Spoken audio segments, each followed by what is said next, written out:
Bonjour, bonsoir, ça va dépendre de l'heure à laquelle vous nous regardez aujourd'hui. Bienvenue à votre émission Femme Radicale sur votre chaîne Télé Radicale. Profitez-moi de nous, abonnez si vous pouvez abonner, partagez, likez, voyez commentaires au gain pour nous, c'est ça que nous attendons. Aujourd'hui, on est reçu par Emma qui a son propre salon sur la rue Henri Bourassa, mais on va vous parler de tout ça tout à l'heure. On est vraiment content d'avoir été reçu par Emma. Elle va nous parler de son cheminement, comment qu'elle a fait pour atterrir jusqu'ici. Et on est toujours content pour élever une femme entrepreneur, une femme qui se démarque dans la communauté. Alors, on vous invite avec nous pour aller rencontrer Emma.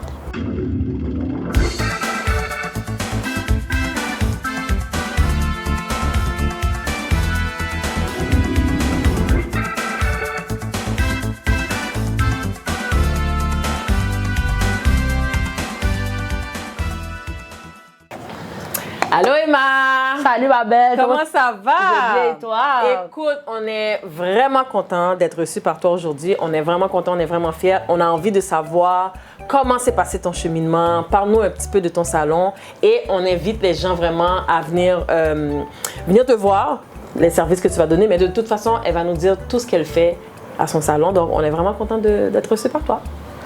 Merci d'être venu. Mon nom c'est Emmanuel Dorlus, j'ai 25 ans. Je suis une entrepreneur depuis longtemps, je suis dans le domaine de la coiffure déjà plus que 13 ans d'expérience. Puis c'est une passion que j'ai aimée avec le temps, puis ça fait longtemps que je suis dans ce domaine-là.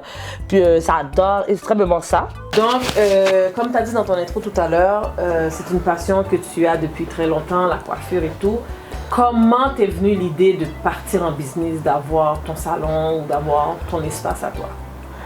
Mais honnêtement, genre, c'est grâce aux clients. Les clients m'ont toujours motivé. Il y a du monde que je coiffe depuis des années, qui m'encourage tout le temps. Ils disent toujours, Emma, va ouvrir un salon et tout.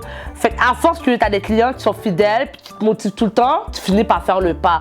Puis c'est une affaire pour le vrai que je fais, ça fait longtemps, depuis le secondaire. Genre, depuis le secondaire, j'avais 13-14 ans quand j'ai commencé à coiffer du monde. Puis fait que c'est ça, fait que c'est vraiment à cause des clients qui sont fidèles, qui viennent toujours au salon, puis qui venaient tout le temps chez moi parce que avant je coiffais à la maison, à domicile, mais avant je louais des chaises au salon de coiffeur, fait que avec l'expérience et tout, bon, le monde, je me suis adapté, puis j'ai dit bon, let's go. Ok, et qu'est-ce que tu fais comme service? Tu fais toutes sortes de choses par rapport aux cheveux naturels, cheveux... Ben, sur plusieurs départements. Je fais des tresses, je fais des greffes, je fais des crochets, des dreadlocks, souvent les repousses, je fais les lavages, les coupes de pointe, puis la permanente aussi. Okay. Puis les rouleaux, en bas du accessoire et tout. Ouais. Ok, donc tu fais tout ça finalement. Oui, exactement. Okay. Ouais. Puis, une question que j'ai envie de te poser, sans nommer de nom. Okay. Une situation la plus, je pourrais dire, désagréable que tu as eue en coiffant. N'importe quoi. C'est sûr, dans tous les domaines de la vie, à toujours un moment donné, là, il peut avoir des péripéties qui arrivent. Mais moi, j'ai toujours compris dans la vie, quand tu aimes quelque chose, tu as un passion envers un métier, c'est sûr qu'on peut avoir des clients des fois qui sont désagréables, qui demandent beaucoup, mais les clients sont avant tout. Ouais. Les clients doivent faire ça avant tout parce que c'est eux qui amènent l'argent au salon, c'est eux qui permettent que le salon va grandir, tu comprends? Fait qu'il faut toujours donner le client raison. C'est pour ça que des fois ça l'arrivée, des fois j'ai coiffé des clients, ils disent non Emma, je veux que tu fais ça comme ça, je veux que tu refais ça. Avec la patience, des fois tu peux perdre la patience, des fois on est fatigué et tout, mais il y a toujours moyen de s'arranger, puis tu sais, on y a... C'est comment tu fais ou comment tu arrives à concilier travail et famille étant maman d'un enfant en bas âge? J'ai un petit garçon de 3 ans, mais honnêtement, ça a l'air difficile, mais honnêtement, c'est juste une question de principe. Moi, je travaille du lundi au samedi, j'arrive ici à 9h, je termine à 17h, des fois 18h. Moi, le dimanche, je ne travaille pas. C'est vraiment ça, c'est ma journée de repos, en famille et tout, c'est le ménage, la nourriture, je prépare ma semaine et tout. Puis, bon, son père aussi s'en occupe aussi, fait qu'on met la tâche sur les deux ensemble, c'est toujours plus facile aussi. C'est sûr, des fois, c'est un peu stressant, mais ça va, tu sais, avec le temps, les enfants, ça grandit et tout, tu sais. Fait que, comme j'ai dit, principe puis bien ordonné, tu sais. OK, l'autre question que j'ai pour toi est un petit peu plus crunchy. Le fait que tu es de petite taille, Est-ce que tu sens que ça te cause problème? Est-ce que tu as senti des préjugés? Est-ce que tu as senti des choses qui étaient plus dérangeantes, comme quand les gens... Bon, mettons, quelqu'un t'appelle au téléphone, la personne ne voit pas de quoi tu as l'air. Puis quand la personne arrive, est-ce que tu vois dans le visage de la personne qu'il y a un inconfort par rapport au fait que tu es de petite taille? Ou bien... Honnêtement, non. Les clients me font jamais me sentir... minime à cause de ma hauteur. Le monde me respecte, tu sais, parce que je respecte le monde. Exact. Puis il y a la façon aussi de parler avec les personnes aussi. Moi, je suis très sociale, je mets souvent le monde à l'aise. C'est pour ça, des fois, les gens oublient même que je suis petite. Même du monde qui vient me rencontrer pour la première fois, qui vient prendre le service dans mes mains, genre... des fois, ils oublient même que je suis petite. Ils voient l'auteur, mais la façon dont je les accueille. Fait que... Non, on me met jamais d'une façon parce que je suis une petite taille. Non, au contraire, le monde me met... égal à tout le monde. Oui. Mais je dois avouer, c'est une lacune qu'on a dans la communauté haïtienne, le côté social. Quand je suis arrivée ici, là, tout de suite, là, le sourire. L'accueil est très important. L'accueil est très important. Il y a du monde, des fois, là, qui ne te connaissent pas, puis tout. Mais tellement tu as bien accueilli la personne, c'est comme si la personne va être à l'aise avec toi, comme si tu te connaissais depuis plus que 10 années. Mais si tu accueilles mal la personne et tout, un mauvais service, c'est sûr que tu peux voir, la personne va te mettre mal à l'aise. OK, pourquoi tu as fait le choix de coiffure? Tu aurais pu t'enligner vers autre chose. Qu'est-ce qui fait que c'est la coiffure qui a pris le dessus? Moi, je voulais être comptable. En réalité, je voulais être comptable. Mais avec le temps, j'ai vu... Bon, quand j'étais dans ma jeunesse au secondaire, j'ai vu vraiment que c'est la coiffure que j'aime. Ouais. Je faisais ça à la maison.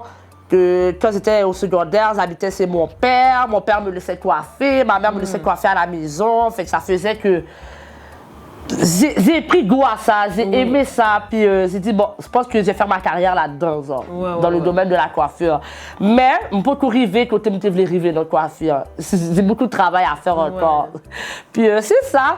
Bon, la comptabilité, c'est pas une affaire que j'ai mis de côté, mais... Pour le moment, la coiffure. C'est vraiment ça que, oui, plus motivé, plus, Okay. Étant nouvelle sur le marché de la coiffure, comment tu te retrouves là-dedans? Comment tu vois que ça fonctionne? Est-ce qu'il y a des embûches? Est-ce que, comment ça s'est fait pour toi? C'est sûr que n'importe qui, quand tu viens de commencer en business, c'est plus difficile. C'est vraiment après plusieurs années d'expérience, plusieurs années d'ouverture, tu commences à voir la visibilité, clientèle stable, puis et tout. Mais tout demande la patience. Tout demande la patience, puis il faut faire beaucoup de promotions. En business, il faut faire beaucoup de promotions, aussi des rabais, des spéciales, pour attirer le monde, pour attirer le monde, la visibilité. Que ce soit réseaux sociaux, que ce soit bouche à oreille, que ce soit des cartes d'affaires que tu vas déposer, whatever, tu sais. Ta clientèle fixe, ça serait quoi? De n'importe quel âge, enfant, adulte. Depuis mon langue cheveux. Depuis mon langue cheveux. Depuis mon langue cheveux, ma père, à l'aise. Puis même si on n'a pas de cheveux, nous t'as collé tout. Nous t'as collé. On colle les cheveux. Oui, nous t'as collé, attention. Donc le message est lancé à tous les gens qui nous regardent. Donc, est-ce que tu peux nous rappeler ton adresse, s'il te plaît? 39 74 Henri Bourassa S, pas loin de Saint-Vital, à Montréal-Nord. Donc, on vous attend en grand nombre. Tresse, défrisant, greffe, crochet, lavage, dreadlocks, twist. Si tu veux faire tes repousses aussi, twist, exactement qu'est-ce que je suis en train de faire.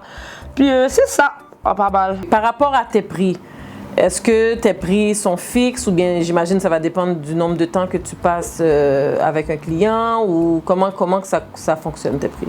Les prix sont pas mal fixes, mais tout dépend aussi de la longueur du suivi de la personne puis aussi la fourniture du suivi. Parce qu'on peut avoir un client, la personne n'a pas beaucoup de cheveux. C'est sûr que le prix va être différent qu'une personne qui a beaucoup de cheveux et la longueur. Fait que tout cela se retrouve sur mon site internet www.himahairmtl.com. Bon. Sur notre téléphone, moi au 514-589-5871. Bon, on va tout mettre les informations aussi à l'écran, comme ça va être... Femme radicale étant une émission animée par des femmes, de diversité pour les femmes. Quel message que tu aurais justement pour ces femmes qui nous écoutent, qui ont envie de partir leur business ou juste les femmes en général? Quel message que tu aurais à leur... Honnêtement, les femmes, l'aider, écoutez votre cœur. N'abandonnez pas. Puis, 16 ans, donnez-vous un objectif, puis performez-vous dans qu'est-ce que vous faisiez, genre. Puis là, c'est pas de faire de la promotion et tout, partagez vos œuvres, qu'est-ce que vous faisiez sur les clients. Puis c'est ça, puis entourez-vous de bonnes personnes qui vous poussent à aller plus loin. Puis c'est ça. Très beau message, merci. Donc, on vous invite non seulement à passer voir Emma à son salon ou à l'appeler, elle vous a donné son numéro, allez sur son site internet, regardez ce qu'elle fait, partagez l'information à un ami, une amie, puis on a hâte de voir de quoi mes cheveux ont l'air.